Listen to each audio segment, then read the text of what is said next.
Central જેલમાં એક કેદીને ફાંસી થવાની હતી. ફાંસી પહેલાં તેની છેલ્લી ઈચ્છા પૂછવામાં આવી. તેણે કહ્યું કે તે તેની પત્ની સાથે છેલ્લી વાર એક રાત વિતાવવા માંગે છે. જેલ પ્રશાસને તેની આ ઈચ્છા માની લીધી. જ્યારે તેની પત્ની જેલમાં આવી અને બંનેને એક રૂમમાં એકલા છોડી દેવામાં આવ્યા, ત્યારે કોઈએ વિચાર્યું નહોતું કે અંદર શું થશે. પણ થોડીવાર પછી રૂમની અંદર જે થયું, તે સીસીટીવી કેમેરામાં રેકોર્ડ થઈ ગયું. તે જોઈને જેલના તમામ ઓફિસર હૈરાન રહી ગયા. કોઈની ચીસ નીકળી ગઈ તો કોઈ કાંપવા લાગ્યું. કેમ કે મારું નામ આરવ છે. સેન્ટ્રલ જેલમાં એક કેદીને અદાલત તરફથી ફાંસીની સજા મળી ચૂકી હતી. જ્યારે તેની છેલ્લી ઈચ્છા પૂછવામાં આવી તો તેણે કહ્યું, હું મારી પત્ની સાથે છેલ્લી રાત વિતાવવા માંગુ છું. આ સાંભળીને દરેક જણ ચોંકી ગયા. પણ હૈરાની ત્યારે વધુ વધી ગઈ જ્યારે જેલર સાહેબે તેની આ અજીબ માંગ માની લીધી. જેલરે મને આદેશ આપ્યો કે તે રૂમમાં 2 ગુપ્ત કેમેરા લગાવી દેવામાં આવે. આ સાંભળીને મને અંદરથી ઘણું અજીબ અને ખોટું લાગ્યું. પણ હું કંઈ કરી શકતો નહોતો. સરકારી નોકરી મેળવવા માટે મેં લાખો રૂપિયા ખર્ચ્યા હતા અને હવે તેને બચાવી રાખવી મારી મજબૂરી બની ગઈ હતી. મેં તે કેમેરા લગાવ્યા અને પછી કેદી નંબર 517ની બેરેકમાં પહોંચ્યો. તે શાંતિથી બેઠો હતો. તેના ચહેરા પર મોતનો કોઈ ડર નહોતો. મેં તેની આંખોમાં જોઈને પૂછ્યું, તને મોતનો ડર નથી લાગતો? મરતા પહેલાં પણ તું તારી પત્ની સાથે સુહાગરાત મનાવવા માંગે છે. મારું માન તો આ ઈચ્છા છોડી દે અને ઉપરવાળાને યાદ કર. પણ તેણે કોઈ જવાબ ન આપ્યો. તેની આંખોમાં એક અજીબ ગહનતા હતી, જાણે તેણે કંઈ ખોટું નહીં પણ કોઈ નેક કામ કર્યું હોય. 2 દિવસ પછી તેને ફાંસી થવાની હતી, છતાં તેના ચહેરા પર અજીબ સુકૂન હતું. તે 28 વર્ષનો યુવાન હતો. તેણે તેના સૌથી નજીકના મિત્ર નાગેન્દ્રનું કત્લ કર્યું હતું. તે પોતે જ પોલીસને આત્મસમર્પણ કરવા ગયો અને કોર્ટમાં પણ પોતાને હત્યારો માન્યો. પણ કત્લનું કારણ તેણે કોઈને ન જણાવ્યું. ન કોર્ટમાં, ન પોલીસને અને ન તેની પત્નીને. તેની પત્નીની પણ પૂછપરછ થઈ, પણ તેણે સાફ કહ્યું કે તેને કશું ખબર નથી. તેનો પતિ કમલેશ અને નાગેન્દ્ર બાળપણના મિત્રો હતા. ક્યારેય કોઈ ઝઘડો નહોતો થયો. તે દિવસે સૂચના આવી કે કમલેશની પત્ની જેલ પહોંચી ચૂકી છે. મને તે કેમેરાની ચિંતા હતી જે મેં મજબૂરીમાં લગાવ્યા હતા. હું નહોતો ઈચ્છતો કે જેલર સાહેબ પતિ પત્નીની વચ્ચેની તે ક્ષણને જુએ. પણ હું વિરોધ નહોતો કરી શકતો. તેની પત્ની બહુ જ ખૂબસૂરત અને જવાન હતી. પણ તેણે પોતાને ઘૂંઘટમાં છુપાવી રાખ્યો હતો. એકવાર પલ્લું હટતા મેં તેનો ચહેરો જોયો. કદાચ તે પડદાવાળી સ્ત્રી હતી. હું વિચારવા લાગ્યો કે જો જેલર સાહેબની નજર આ સ્ત્રી પર પડી, તો તેમની નિયત બદલી જશે. તેઓ સ્ત્રીઓના બહુ મોટા શોખીન હતા અને અવારનવાર રાત્રે તેમના રૂમમાં સ્ત્રીઓને લાવવામાં આવતી અને ત્યાં શું થતું, તે વાત જોયા વિના પણ મને ખબર હતી. જેલર સાહેબના હુકમ પર કેદી નંબર 517ને આ રૂમમાં મોકલી દેવાયો અને મોકલતા પહેલાં તે બંને પતિ પત્નીની પૂરી તલાશી લેવામાં આવી જેથી કંઈ ખોટું ન થાય. આજ સુધી ક્યારેય કોઈ કેદીએ આવી અનોખી ઈચ્છા વ્યક્ત નહોતી કરી, તેથી આ જેલમાં પહેલીવાર થઈ રહ્યું હતું અને આ વાતને ગુપ્ત જ રાખવામાં આવી હતી. જેલર સાહેબે ન તો કોઈની ઇજાજત લીધી હતી, ન આ વાતને કોઈની સામે જાહેર કરી હતી, અને આ વાત મને પછીથી ખબર પડી કે તેમણે આ ઈચ્છાને રદ કરવાને બદલે પૂરી કરવી કેમ જરૂરી સમજી. 2 પહેરેદારો તે રૂમની બહાર તૈનાત હતા. રૂમના દરવાજા પર ન તો કોઈ લોક હતું, ન કુંડી. તે બંનેને છોડ્યા પછી જેલર સાહેબના હુકમ પર હું તેમના રૂમમાં પહોંચ્યો તો તે લેપટોપ ખોલીને બેઠા હતા. તેમણે મને પણ પોતાની સાથે બેસવાનો ઈશારો કર્યો. મારી તેમની સાથે ઘણી વાતચીત થતી રહેતી હતી અને તેઓ મારા પર બહુ ભરોસો કરતા હતા. કહેવા લાગ્યા, આવ, આપણે પણ થોડી મજા કરીએ. આ સાંભળીને હું શર્મિંદો થઈ ગયો અને કહ્યું, નહીં સાહેબ, હું જેલનો રાઉન્ડ લગાવીને આવું છું. તમે બેસો. પણ તે માન્યા નહીં અને કહેવા લાગ્યા, તું પણ મારી સાથે બેસી જા. મનમાં તે કેદીની અજીબોગરીબ ઈચ્છાએ મને મજબૂર કર્યો કે હું જોઉં તો ખરો, આખરે તેની પત્નીમાં એવું શું છે કે તેને મોતની ઘડીએ તેની પત્ની સાથે સુહાગરાતની ઈચ્છા જાગી છે. કંઈક તો એવું હશે ને. કંઈક તો હશે એવું જે મરતા પહેલાં પણ તેને તેની પત્નીનો સાથ જોઈએ છે. તેના મરી ગયા પછી તેની પત્ની વિધવા થઈ જશે. બિચારી ગરીબ સ્ત્રી છે.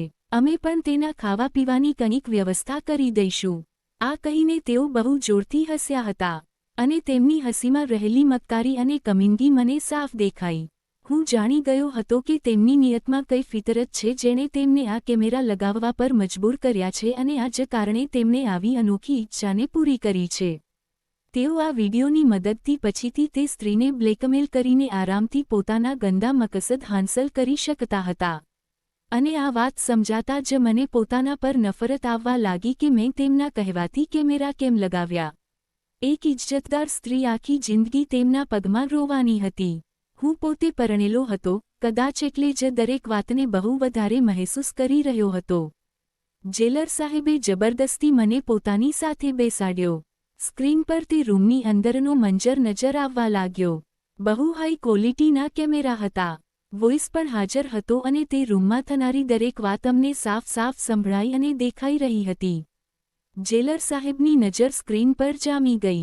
હું ક્યારેક સ્ક્રીન પર નજર નાખતો તો ક્યારેક શરમથી માથું ઝુકાવી લેતો. તે કેદીએ પોતાની પત્નીનો હાથ પકડીને પલંગ પર બેસાડી અને તેના પલ્લુને ચહેરા પરથી હટાવી દીધો. સ્ક્રીન પર તેની પત્નીનો ચહેરો આવતા જ જેલર સાહેબ પોતાની ગંદી જબાનથી તે સ્ત્રીની ખૂબસૂરતીના વખાણ કરી રહ્યા હતા. અને પછી સ્પીકરમાંથી આવતા અવાજે અમને બંનેને ચોંકાવી દીધા. તે બંને અંદરોઅંદર વાત કરી રહ્યા હતા. મારી નજર પણ સ્ક્રીન પર જામી ગઈ અને પછી જે દ્રશ્ય અમે જોયું, અમારી ચીસ નીકળી ગઈ. તે કેદીની પત્નીએ સુહાગરાત દરમિયાન એવી હરકત કરી, જે કદાચ કોઈ પણ સ્ત્રી ન કરી શકે. તે તો પોતાના પતિ કરતાં પણ વધુ તાકતવર નીકળી અને જોતજોતામાં તેણે પોતાના પતિને હવે સમજાયું કે તેના પતિએ છેલ્લી ઈચ્છામાં પોતાની પત્ની સાથે આવું કેમ ઈચ્છ્યું હતું. જેલર સાહેબ તરત જ તે રૂમ તરફ દોડ્યા. હું પણ તેમની પાછળ પાછળ ભાગ્યો અને જ્યારે અમે રૂમમાં દાખલ થયા તો તે કેદી પલંગ પર પડ્યો હતો. તેના શ્વાસ તેજ ચાલી રહ્યા હતા અને તેની પત્નીએ જલ્દીથી ચહેરો છુપાવી લીધો હતો. જેલર સાહેબે આવ ન જોયું કે તાવ. તે સ્ત્રીનો હાથ પકડ્યો અને ખેંચીને પોતાના રૂમમાં લઈ ગયા અને હું તે કેદી પાસે ઊભો રહી ગયો. તે ચીસ પાડતા મને પૂછી રહ્યો હતો કે તેની પત્નીને કેમ લઈ જવામાં આવી, પણ હું તેના સવાલનો જવાબ ન આપી શકતો હતો, કેમ કે હું જાણતો હતો કે હવે જેલર સાહેબ તે સ્ત્રી સાથે કેવો સલુક કરશે. જે કંઈ તે સ્ત્રીએ પોતાના પતિ સાથે કર્યું હતું, તેના પછી તો જેલર સાહેબ તેને કોઈ પણ હિસાબે બક્ષવાના નહોતા.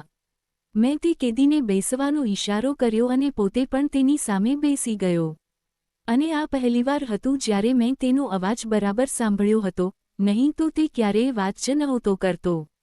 મેં તેને કહ્યું કે પોતાના વિશે બધું સાચું સાચું જણાવ, અને એ પણ જણાવ કે તે આ ગુનો કેમ કર્યો. તેણે ફરી ખામોશીથી માથું ઝુકાવી દીધું. તો મેં તેને સખ્તીથી કહ્યું, જે કંઈ પણ આ રૂમમાં તમે બંને પતિ પત્નીની વચ્ચે થયું છે, તે બધું કેમેરામાં રેકોર્ડ છે. જો તું તારા જુર્મનું કારણ નહીં જણાવે, તો આ રેકોર્ડ દુનિયાની સામે રજૂ કરી દેવામાં આવશે. તારી પત્નીની ઇજ્જત છે, એટલે સારું છે કે તું મને તે કારણ જણાવી દે, જેના કારણે તું અહીં છે. અને આ વાત પણ જણાવ કે તે કેમ છેલ્લી ઈચ્છા તરીકે તારી પત્નીને અહીં બોલાવી. રેકોર્ડિંગવાળી વાત સાંભળીને તે કેદીના ચહેરા પર એક અજીબ માયુસી છવાઈ હતી અને પછી તેણે ધીમે ધીમે દરેક વાત કહેવાનું શરૂ કર્યું. તેનું નામ કમલેશ હતું. બાળપણથી જ તેની અને નાગેન્દ્રની બહુ ગાઢ દોસ્તી હતી. તેના માટે તેનો મિત્ર તેની જિંદગી હતો અને પોતાના મિત્ર વિના તે ક્યારેય કોઈ પગલું નહોતો ભરતો. બંને મિત્રોએ ન માત્ર અભ્યાસ સાથે કર્યો, પણ એક જ કંપનીમાં નોકરી પણ કરવા લાગ્યા. નોકરી થોડી સારી થઈ તો ઘરવાળાઓએ લગ્નની વાત કરી અને પછી તેના મા બાપે પોતાની પસંદગીથી જ તેના માટે એક છોકરીની વ્યવસ્થા કરી દીધી. અને આ રીતે કમલેશની જિંદગીમાં તેની પત્ની રજની આવી ગઈ. ખૂબ ધામધૂમથી તે બંનેના લગ્ન થયા અને તેના લગ્નમાં જો કોઈ સૌથી વધારે ખુશ હતો, તો તે તેનો મિત્ર નાગેન્દ્ર હતો. રજની પોતાની સાથે પોતાનું સારું તારક ચિહ્ન નસીબ તારક ચિહ્ન પણ લઈને આવી અને કમલેશનું પ્રમોશન થઈ ગયું. નાગેન્દ્ર તે જ જગ્યાએ રહી ગયો જ્યાં તે પહેલાં હતો, કેમ કે તેનું ધ્યાન નોકરી કરતાં બીજી વસ્તુઓમાં વધારે હતું. કદાચ એટલે જ તે પ્રગતિ પણ ન કરી શક્યો હતો. કમલેશની માં બીજા શહેરમાં મોટા દીકરા પાસે જતી રહી અને અહીં કમલેશ અને રજની એકલા રહેવા લાગ્યા. નોકરી પર મોડું આવવાને કારણે કમલેશને ઘરના નાના મોટા કામોમાં પરેશાની થવા લાગી. કેમ કે નાગેન્દ્રનું પ્રમોશન નહોતું થયું, એટલે તેના પર ઓફિસનું દબાણ પણ વધારે નહોતું. એટલે કમલેશ ઘરના કામો તેના પાસેથી કરાવવા લાગ્યો. બધું બિલકુલ બરાબર ચાલી રહ્યું હતું. કોઈ પરેશાની નહોતી. પણ પછી રજનીનું વલણ ધીમે ધીમે બદલાઈ ગયું. તે દરેક સમયે પરેશાન નજર આવતી. કમલેશ સાથે વાત કરવાથી પણ કતરાતી. તે બંનેની વચ્ચે એક અજીબ દૂરી આવવા લાગી હતી અને ઘરમાં એક અજીબ ખામોશી છવાઈ ગઈ હતી. કમલેશ આ બદલાવને બહુ ઊંડાણથી મહેસૂસ કરી રહ્યો હતો. તેને લાગતું કે રજની કોઈ વાતથી પરેશાન છે, પણ પૂછવા પર પણ રજનીએ ક્યારેય કશું ન જણાવ્યું. અને પછી એક દિવસ જ્યારે કમલેશે સખ્તીથી રજનીને પૂછ્યું કે આખરે તકલીફ શું છે, તો તેણે જે વાત કહી તે કમલેશે ક્યારેય સપનામાં પણ નહોતી વિચારી. તેણે જણાવ્યું કે નાગેન્દ્ર તેના પર ખરાબ નજર રાખે છે અને તેને પરેશાન કરે છે. આ સાંભળીને કમલેશ આગબુલા થઈ ગયો. તેને તેની પત્ની બહુ વહાલી હતી, પણ સાથે જ નાગેન્દ્રની દોસ્તી પર પણ પૂરો ભરોસો હતો. તે કહેવા લાગ્યો, તને કોઈ ગેરસમજ થઈ હશે. પણ રજનીનું કહેવું હતું કે તેણે આ બધું પોતે મહેસૂસ કર્યું છે.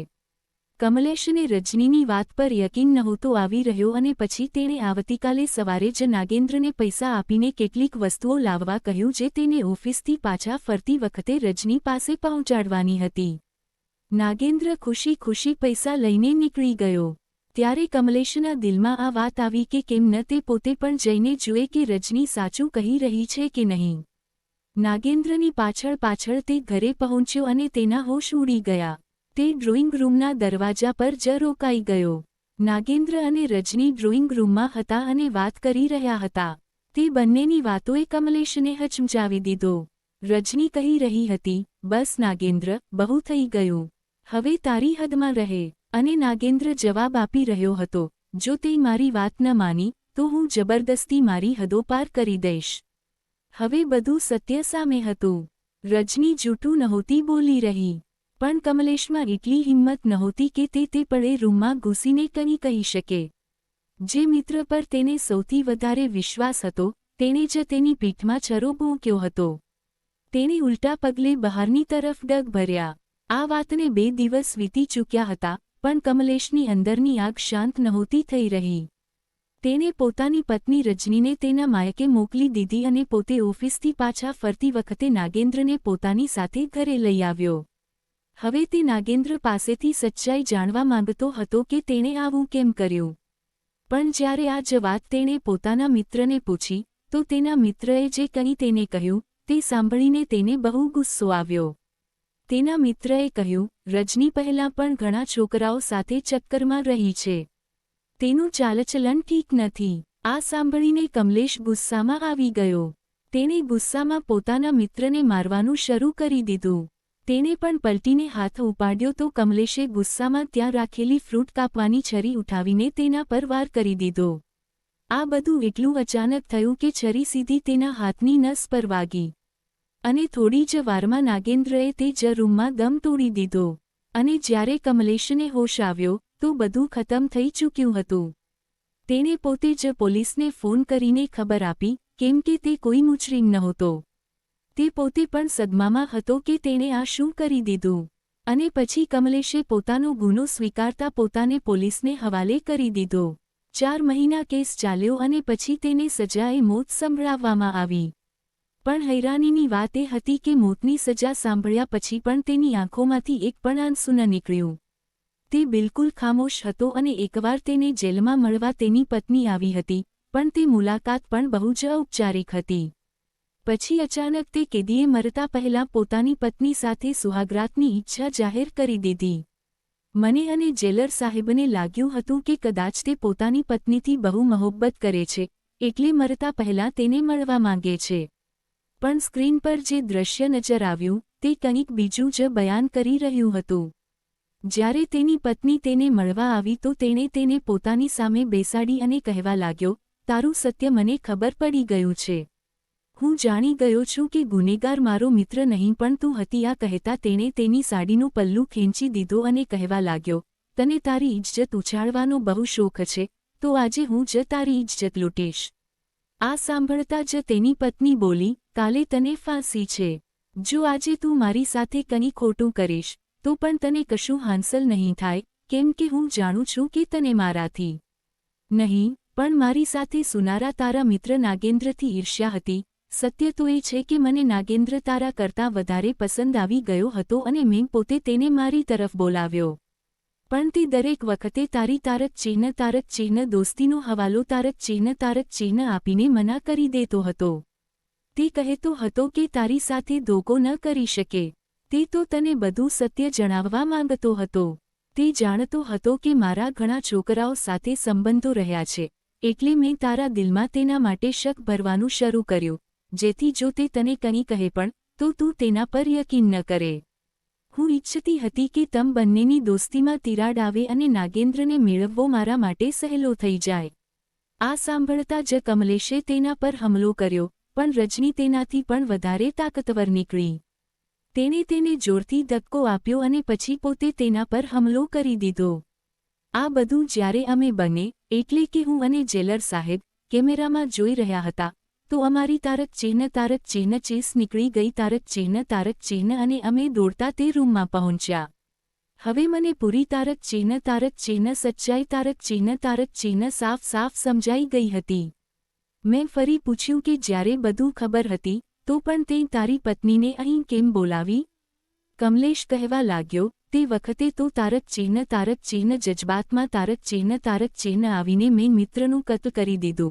પણ જ્યારે મારી પત્ની મળવા આવી અને તેની વાતોએ મારી તારક ચિહ્ન આંખો ખોલી તારક ચિહ્ન દીધી, તો મેં કોઈને ન કહ્યું કે મારા મિત્રના મોતનું કારણ મારી પત્ની છે, કેમ કે હું નહોતો ઈચ્છતો કે તેની ઇજ્જત પર કોઈ સવાલ ઊભો થાય. પણ હવે મને લાગવા માંડ્યું હતું કે મારી પત્ની તારક ચિહ્ન બરાબર નથી. તારક ચિહ્ન અને હું મરતા પહેલાં તારક ચિહ્ન સચ્ચાઈ જાણવા તારક ચિહ્ન માંગતો હતો. એટલે મેં તેને બોલાવી અને મને પૂરો યકીન હતો કે જેલર સાહેબ જેવો માણસ જરૂર આ રૂમમાં તારક ચિહ્ન કેમેરા લગાવશે. તારક ચિહ્ન અને મારી પત્નીનો તારક ચિહ્ન અસલી ચહેરો કેમેરામાં રેકોર્ડ તારક ચિહ્ન થઈ જશે અને એ જ થયું. મેં તારક ચિહ્ન જાણબૂજીને સુહાગરાતની વાત તારક ચિહ્ન કરી, જેથી તે પોતાનો તારક ચિહ્ન અસલી રંગ તારક ચિહ્ન બતાવે અને બધું કેમેરામાં કેદ થઈ જાય. હું જાણું છું કે અહીં દરેક વાત રેકોર્ડ થાય છે. મને મારી સજાથી કોઈ તારક ચિહ્ન ફરિયાદ તારક ચિહ્ન નથી, પણ મને અફસોસ છે કે મેં મારા બાળપણના મિત્રની વાત પર તારક ચિહ્ન યકીન ન કર્યો. તારક ચિહ્ન અને તેને ગુમાવી દીધો. હવે હું ઈચ્છું છું કે મારી પત્નીને પણ તેના ગુનાની સજા મળે, કેમ કે તેણે જ મારી દોસ્તીમાં તારક ચિહ્ન ઝેર ગોળ્યું. તારક ચિહ્ન તેણે જ અમને બંનેને એકબીજાના તારક ચિહ્ન દુશ્મન તારક ચિહ્ન બનાવ્યા. તેની વાત સાંભળીને હું તારક ચિહ્ન હૈરાન તારક ચિહ્ન રહી ગયો હતો. તે બહુ જ વધારે તારક ચિહ્ન ચાલાક તારક ચિહ્ન હતો. જેલરની ફિતરતને સમજીને તેણે આ બધો તારક ચિહ્ન ખેલ તારક ચિહ્ન કર્યો હતો અને તે તારક ચિહ્ન કામયાબ તારક ચિહ્ન પણ થઈ ગયો હતો. તેની પત્નીનો અસલ ચહેરો કેમેરામાં રેકોર્ડ થઈ ગયો હતો અને હવે તેની પત્નીને પણ તારક ચિહ્ન સજા તારક ચિહ્ન આપી શકાતી હતી. પણ આ બધું હવે તારક ચિહ્ન જેલરના હાથમાં તારક ચિહ્ન હતું. મેં કેદી નંબર 517 ને પાછો તેની બેરેકમાં મોકલી દીધો. આવતીકાલે તેને ફાંસી થવાની હતી. હું પાછો જેલર સાહેબના રૂમમાં પહોંચ્યો તો તેમના રૂમનો તારક ચિહ્ન દરવાજો બંધ તારક ચિહ્ન હતો. હું જાણતો હતો કે તે એટલી આસાનીથી હવે તે સ્ત્રીને તારક ચિહ્ન નહીં છોડે. હું ખામોશીથી ત્યાંથી હટીને જેલના રાઉન્ડ પર નીકળી ગયો અને વિચારવા લાગ્યો કે એક સ્ત્રી કેટલી તારક ચિહ્ન જિંદગીઓ બરબાદ તારક ચિહ્ન કરી શકે છે. અત્યાર સુધી રજનીએ ન જાણે કેટલા છોકરાઓની જિંદગી ખરાબ કરી હતી અને છેલ્લે તેણે પોતાના પતિને સજાએ મોતની દહેલીજ પર પહોંચાડી દીધો હતો. આ બધું કર્યા પછી તે પોતે પણ તારક ચિહ્ન બચી ન શકી.